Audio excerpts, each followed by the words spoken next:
Assalamualaikum Ma, welcome to my YouTube channel. Gimana kabarnya hari ini? Sudah bahagia? Bahagia dong.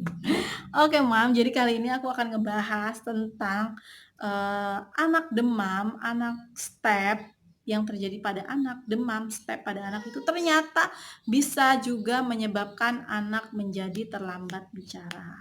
Nah, tapi sebelum kita mulai untuk pembahasan tentang anak step dan anak yang demam, jangan lupa dipencet tombol merah subscribe karena dengan mencet tombol merah Mam telah membantu aku untuk terus mengembangkan channel ini dan klik tombol loncengnya supaya Mam gak ketinggalan video-video terbaru dari aku. Oke, langsung aja kita mulai.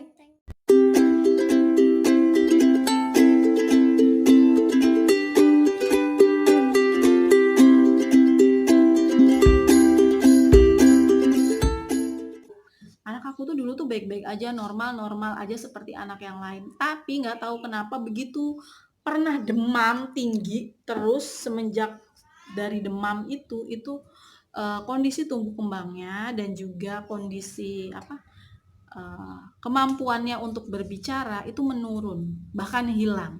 Nah, ini sering sekali orang tua tanyakan, itu kenapa ya, Mam? Kenapa bisa terjadi hal seperti itu? Nah, Mam perlu diketahui bahwa usia anak balita di bawah 5 tahun itu rentang sekali terjadi demam. Terus kemudian dari demam itu terjadi step pada anak kita. Nah, saat demam tinggi, saat step terjadi pada anak kita itu sangat mungkin sekali terjadi kerusakan syaraf di otak anak kita. Jadi hal itulah yang bisa menyebabkan gangguan tumbuh kembang pada anak kita. Kalau Mam perlu ketahui, kalau misalnya nih kita cek ke dokter tentang kondisi anak kita, apalagi kalau ke dokternya yang memang fokus untuk tumbuh kembang anak, fokus untuk anak-anak yang berkebutuhan khusus, itu pasti ada formnya. Di dalam form itu akan ditanya apakah anak pernah jatuh, apakah anak pernah demam tinggi, apakah anak pernah step. Nah, kalau misalnya kita merasakan hal satu dari hal yang aku sebutin 3 tadi terjadi pada anak kita, terus saat ini anak kita mengalami kemunduran tumbuh kembang atau keterlambatan tumbuh kembang, nah itu bisa saja terjadi. Makanya kalau kita punya anak usia balita, batita, bayi itu harus banget punya stok obat-obatan di rumah. Jadi kalau misalnya sewaktu-waktu anak demam tinggi, terus untuk mencegah supaya anak kita itu enggak step, itu lebih baik dikasih obat-obatan dulu untuk menurunkan panasnya sambil kita bawa ke dokter. Nah, kadang tuh orang menganggapnya hal biasa. Aku sih paling sebel kalau misalnya ngedenger anak kita kondisinya lagi nggak baik, lagi demam, terus habis itu lagi nggak enak badan, lagi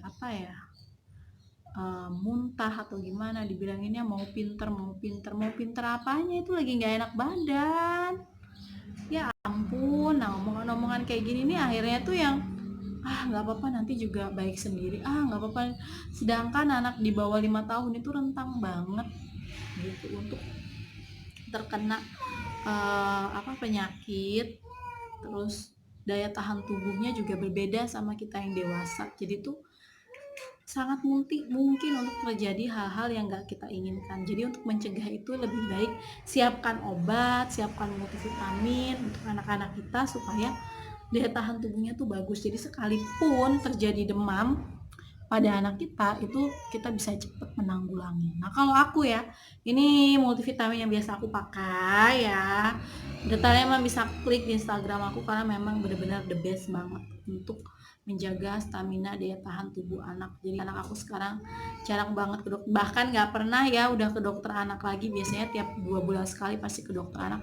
Sekarang no way karena rajin banget konsumsi itu dan kondisinya bagus, jarang banget sakit. Sekalipun sakit aku kencengin aja tuh minum Power Honey, Kids Trick, Honey Bipolar, alhamdulillah nggak jadi sakit, jadinya bagus. Nah, untuk anak-anak yang normal, tadinya normal terus akhirnya terjadi kelambatan tumbuh kembang, terjadi apa ya, kemunduran tumbuh kembang. Ini yang mam harus lakukan apa? Ya jelas lah mam harus segera ke dokter, lakukan beberapa terapi. Gangguan tumbuh kembangnya apa? Biasanya sih ini bisa juga nggak cuma terjadi terlambat bicara, tapi anak yang tadinya sudah mulai bisa merangkak gara-gara terjadi step demam itu akhirnya dia gak jadi bisa ngerangkak lagi. Akhirnya cuma tiduran aja. Boro-boro buat ngerangkak, duduk aja susah.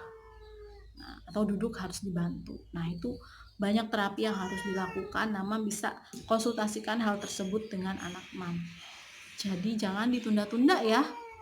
Itu terus ya, step udah pasti. Terus biasanya juga anak nggak step tapi misalnya dia demamnya tinggi banget sampai harus dibawa ke rumah sakit. Nah, biasanya aku juga pernah dengar, anak aku tuh nggak pernah step loh mbak, cuma pernah demam tinggi aja sampai dirawat di rumah sakit selama beberapa hari. Nah, setelah pulang dari rumah sakit itu kondisi tumbuh kembangnya menurun. Sama ini juga bisa jadi pada saat demamnya tinggi, walaupun itu nggak sampai step, ada syaraf-syaraf yang mungkin rusak ya mam ya. Nah, ini mam bisa konsultasikan sendiri sama dokter anak mam itu gimana. Dan tumbuh kembangnya biasanya bisa terpengaruh gara-gara hal tersebut. Jadi harus sering dicek kalau anak kita lagi sakit itu demamnya berapa. Kadang kan bisa sampai panas banget. Nah, itu bahaya banget. Harus segera dibawa ke dokter, harus segera ditanggulangi gitu, nggak bisa ditunda-tunda gitu. Dan itu nanti akan ngaruh ke motorik-motoriknya, motorik kasarnya, motorik halusnya, seperti yang aku bilang tadi. Tadinya anaknya sudah bisa duduk ngerangkak, akhirnya gara-gara panas yang tinggi itu akhirnya tumbuh kembangnya menurun, akhirnya cuma bisa tiduran aja. Harus diterapi lagi untuk bisa ke kondisi tersebut. Nah, pada saat diterapi ini juga pun harus di-maintain. Jangan karena kata si Mami Riu yang penting terapi aja, nanti kalau udah terapi juga dia bakalan baik sendiri. Ternyata ada salah satu customer aku. Nah, sebelum dia memakai produk HDI, nah itu dia anaknya tuh terapi aja kondisinya tuh bagus. Tapi ternyata di satu kondisi yang menyebabkan anak itu tiba-tiba sakit lagi, demam lagi, terus terjadi panas tinggi, padahal waktu itu nggak step, kondisi perkembangan yang tadinya udah bagus tuh udah segini turun lagi jadi segini. Ngulang lagi terapinya, walaupun nggak ngulang dari awal tapi terjadi penurunan sama kondisi tumbuh kembangnya. Ada juga di satu kasus yang sebelum dia mengalami panas tinggi, step, kejang, itu sudah ada kosakatanya. Jadi sudah bisa manggil mama, papa, oma, opa, kakek, nenek, iya, enggak. Tapi setelah terjadi panas tinggi, step, itu kosakatanya itu menghilang. Menghilang sama sekali, jadi nggak bisa mengungkapkan apa yang dia inginkan. Nah, ini juga bisa terjadi. Jadi aduh, emang bener-bener ya kalau di bawah 5 tahun tuh emang harus hati-hati banget ya. Perkembangannya itu terjadi turun karena memang sarafnya kemungkinan besar ada yang rusak atau bisa jadi nggak connect, atau yang syaraf yang mulai bagus, mulai tumbuh, mulai terangsang, jadi karena dia sakit terus rangsangannya jadi berkurang, jadi hilang. Aduh, ruwet deh pokoknya, banyak hal. Nah, hal yang harus dilakukan apa? Jelas cek ke dokter, jelas lakukan terapi.